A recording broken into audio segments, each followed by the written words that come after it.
How we doing, guys? Welcome to the preview and the predicted lineup. Southampton against Arsenal. It feels like such a long 2 weeks.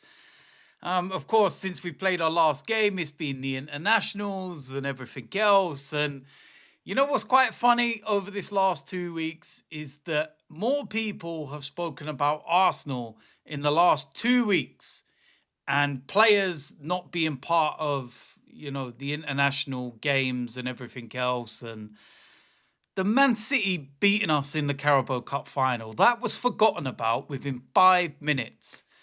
This last 2 weeks, I thought, because we'd lost, it was just gonna be 2 weeks of absolute down in the dumps and everyone mocking us because of the final, but it was over with by the next day. Finished, forgotten about, nobody even talking about it.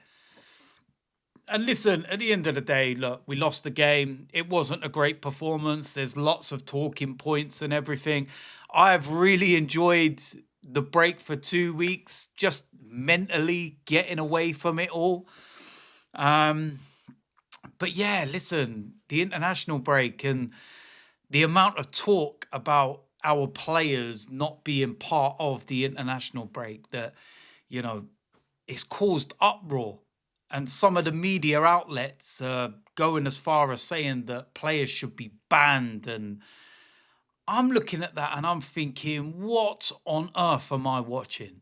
What am I seeing? What am I listening to? It's absolute drivel.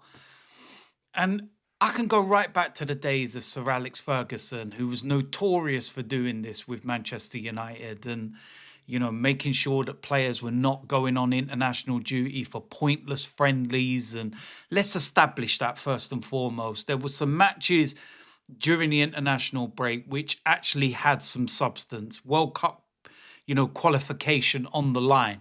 And then there were games where there were friendlies. And you're looking at France against Brazil in America. And we're looking at that and thinking, I don't want Gabriel out there and Saliba out there. Luckily, those were two that withdrawn. Trossard, withdrawn. And one of the funny things is that they're mentioning all of these names of players that have missed out on international duty, whilst conveniently forgetting that some of those names they're mentioning are like Eze, Odegaard, Jurriën Timber, players that didn't even play or take part in the Carabao Cup final before the international break.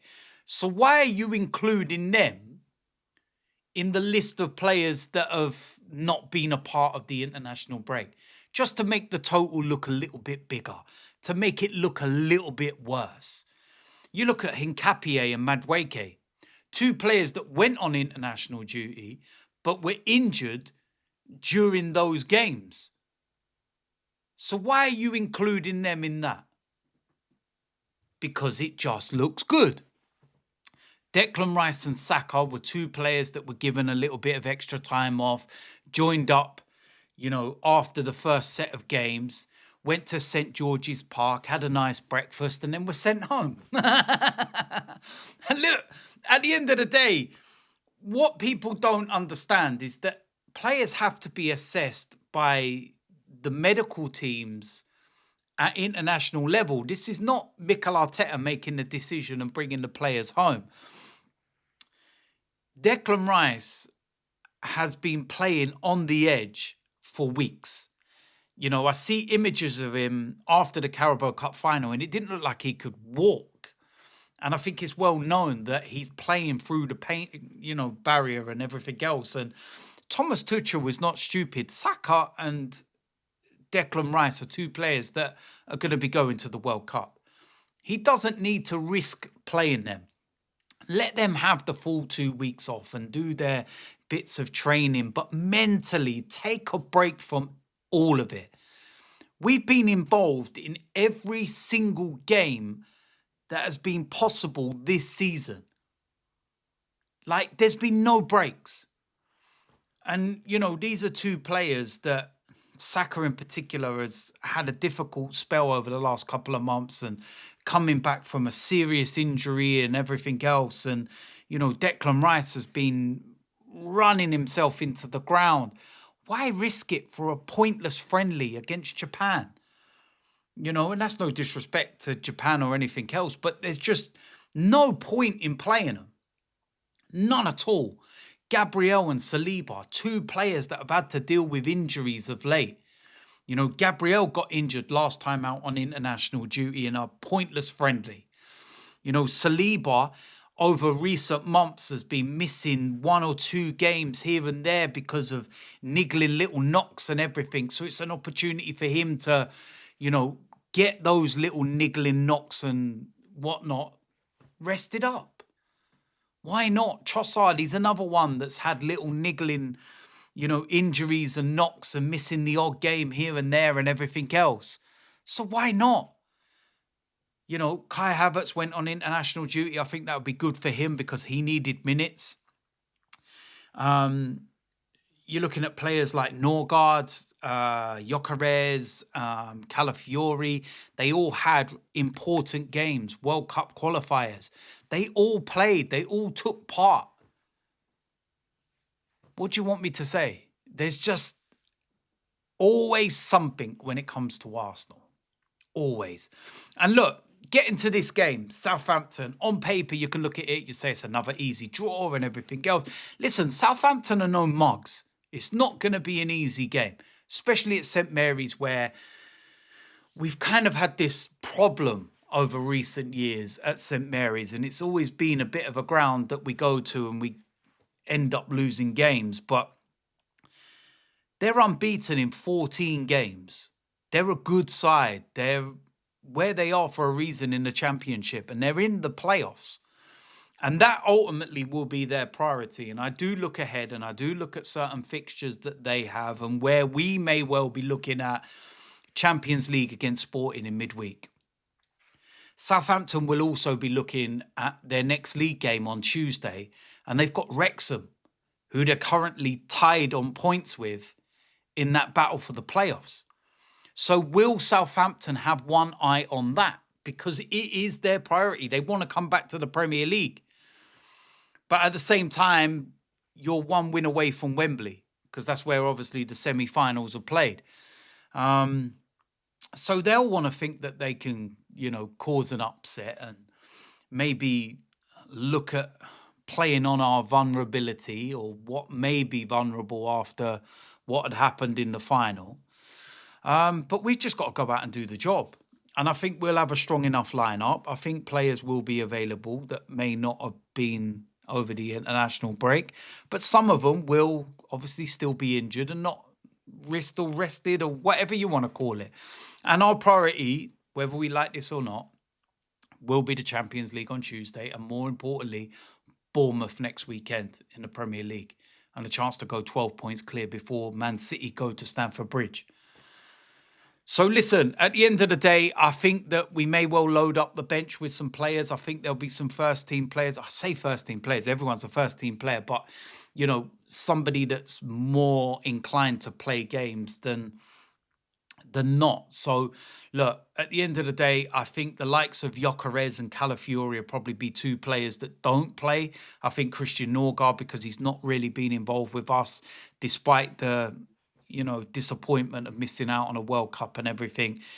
I think he'll be involved. But Gyökeres and that, yeah, listen, I think that they'll be, you know, maybe on the bench and saved and ready to go for the game against Sporting, especially Gyökeres, because he's going to be fired up for that game. He's going to be ready for that. But yeah, listen, I think the big selection dilemma will be for Mikel Kepa or Raya. What does he do with that situation? My concern is that if he goes with Kepa, do Southampton kind of just set up in a similar way to Man City and say, right, let's try and play on that vulnerability? Or does Arteta take him out of the firing line and go with David Raya, who was a player that went on international duty with Spain? The stubbornness of Arteta probably will put Kepa in goal, but I'd like to see Raya. So, yeah, listen, with that said, I'm going to go with the lineup that I kind of want to go with, and I think Mikel may go with. The only one I will question is the goalkeeper, but in goal, David Raya. I would go with David Raya in goal. Simple reason being, take Kepa out of the firing line. Southampton probably expect him to play. They may well have planned for that. May well try a similar kind of situation with the fact that he's not as good as Raya with playing out. So yeah, we'll wait and see. Right back will be Ben White. Back with England, scored a goal, gave away a penalty, got booed. He won't care. Ben White will not care. Absolutely no chance, will he? That he got booed. But he will start the game, give Jurrien Timber a little bit longer to get himself ready. I think Timber may well be on the bench. May get 20 minutes in his legs before, sporting. But he's a player that obviously missed the Carabao Cup final. So the injury is genuine. There's no question mark about it. Right centre-back, I think it may well be Christian Mosquera. I think that, looking at him as well, made his, debut with Spain and everything. And, listen, I've got no issues at all. Mosquera, I think he's a quality player. Saliba, give him a bit more of a rest, and I think he'll play the game. Left centre-back, I think it will be Gabriel. I think he'll play. I think that he's had less of those niggling injuries in comparison to Saliba. So I just feel that Gabriel is more of that leader type. Saliba's been immense and he's a Rolls Royce. But I just think Gabriel's the leader, where Saliba's the quiet one that just goes about his business and does everything. And Saliba's one of the players, like I said a couple of weeks ago, that can hold his head high from the Carabao Cup final. But yeah, that's what I'll go with. Left back, Miles Lewis-Skelly. I'd like to put him in midfield, but with the situation with Nkapie coming off injured, don't think he'll play, don't think he'll be involved. And also, I've explained my situation with Calafiori. Don't think that he will be involved. Played 120 minutes. Italy were down to 10 men as well. And yeah, for those reasons, I just think that we've got no other situation or no other way of dealing with it other than Miles Lewis-Skelly coming in and playing at left back. In the midfield, I think we'll start with Christian Norgard. Again, Zubamendi is a player that came back from international duty. You could see that his knee was strapped before he actually came back. So if he gets a little bit longer, so be it. On the right-hand side, I think it will be Max Dowman. Scored a wonder goal for the under-19s, I think it was. He's just a phenomenal talent. And these are the kind of games where he gets to, showcase what he can do.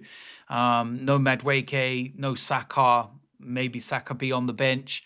But I think that, Max Dowman all day long. Next to him, Martin Odegaard. I think that he will be ready and available and, ready to come back into the side. Again, a player that's missed weeks. There's no doubt about his injury or anything else. And I think Arsenal have just kind of, took him out again after he came back and come off the bench against Spurs and knew it wasn't quite right. So gave him that time to rest up. And I think he'll be ready now. I do. And if he can get 60 minutes in his legs, then that's, exactly what we need. Next to him, I think it will be Declan Rice. I genuinely do think it will be Declan Rice. I think we'll need him in there. I think he will play. It could well be Kai Havertz. But I just got a feeling Mikel will go with Declan Rice. But I've got no issues with Kai Havertz there, that's for sure. On the left-hand side, I think it will be Trossard. I think he'll play. I think he'll start. Martinelli, a lot of travelling involved with Brazil and everything else. Scored as well. Done well, for Brazil. But I think Trossard probably will start the game. But again, it could be Martinelli. Who knows? And then up front as the main striker, I think it will be Gabriel Jesus. I think that's it. I think that's pretty much what we'll go with. I think that's a strong lineup. It's strong enough to beat Southampton at the end of the day. Despite the fact that they're going so well in the Championship, despite the fact that they've got a very good unbeaten run of 14 games. But I think that, if you start that side, it's more than capable of getting the job done. Very experienced, very, very good. And, a lot of players will be kind of put in reserve for the game on Tuesday against Sporting, which ultimately is the important one. And I say that without trying to diminish any of these others, you know. But listen, at the end of the day, we know where the priorities are and what we want to do. And yeah, listen, if we can get to the semi-final, then great. But let's go and get the win. Let's, like I said, get to the semi-final, and then we can focus and concentrate on the Champions League game on Tuesday before a big game against Bournemouth next weekend. So, I think that's strong enough, and the bench should be strong as well, and there should be some players there. But listen, there we go. Let me know in the comment section what you think. Do you agree or disagree? Very, very simple. So, we'll wait and see what happens. Football is back. It's the running now. It's the business end. Let's see what happens. Make or break. Let's go and get some trophies. That's what I want. You know what to do if you haven't already. Like, subscribe, comment, and I will see you lot very soon. I'm out of here.